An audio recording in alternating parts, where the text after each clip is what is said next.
অবশেষে দীর্ঘ অপেক্ষার পর দেখেন আপনারা, আমরা অবশেষে দীর্ঘ অপেক্ষার পর সেই খেলা দেখার সৌভাগ্য পেয়েছি, যেখানে দেখেন পিঠে বড়শি ফুটাইয়া তারা উঠে পড়ছে। এখন কিছুক্ষণের মধ্যেই খেলা শুরু হয়ে যাবে।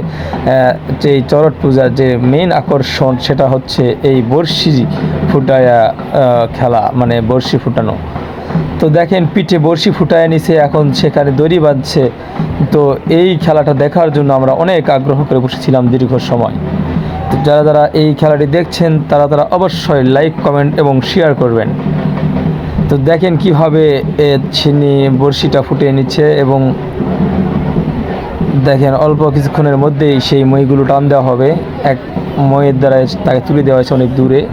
এবং এই খেলাটি আমার কাছে মনে হয়েছিল, এটা দেখতে খুব ইচ্ছে হয়েছিল। তো তাই আর কি, আর অপেক্ষা করিনি। তো এই খেলাটা আমার দেখার খুব শখ ছিল, তো সেটা দেখার জন্য আমি চলে আসছিলাম আমাদেরই দুপচাচিয়া থানার অন্তর্গত ৮ গ্রাম চড়ক পূজার মেলায়। দেখেন আমরা দেখতে পাচ্ছি যে খুবই ক্রিটিক্যাল একটা এবং রিস্কজনক একটি খেলা। তো যাই হোক, দীর্ঘ অপেক্ষার পর দেখেন আবার সেই খেলাটি শুরু হয়ে গেছে। তো দেখেন আমরা অধীর আগ্রহে আছি, আপনারা একটু অধীর আগ্রহ করে একটু ধৈর্য ধরে একটু সময় দিয়ে খেলাটি দেখে যাবেন, ঠিক আছে?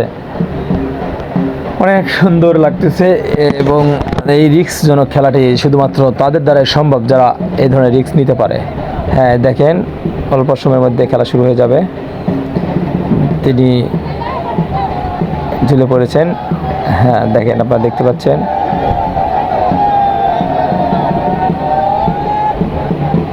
এই পূজার নাম হচ্ছে চড়ক পূজা। এই পূজার মেলায় অনেকে এই খেলাটি দেখে থাকবেন। তো এখনও যারা দেখেননি তারাও অবশ্যই কমেন্ট করবেন যে ভাইয়া আমি এখনও দেখিনি। আর যারা দেখেছেন তারা অবশ্যই কমেন্ট করবেন যে জি আমি এই খেলাটি দেখেছি। তো যারা দেখেননি তারাও কমেন্ট করবেন, যারা দেখেছেন তারাও কমেন্ট করবেন। আমার তো ভালো লাগতেছে যে উনি ওখানে আরামে আকাশপথে ভ্রমণ করতেছেন। সো অনেক সুন্দর লাগতেছে। আর কিন্তু সবচেয়ে দুঃখজনক হলো তার পিঠে বড়শি বিঁধা রয়েছে। সে আকাশপথে থাকলেও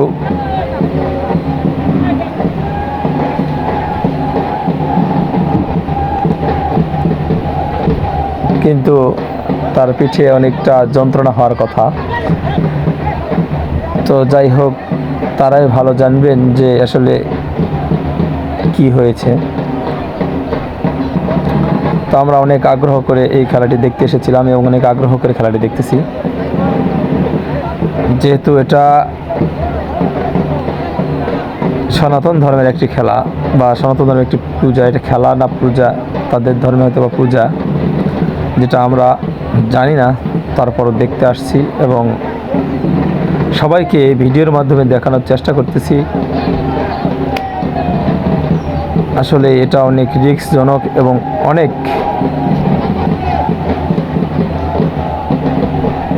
ভয়ঙ্কর, যেটা দেখেন কিভাবে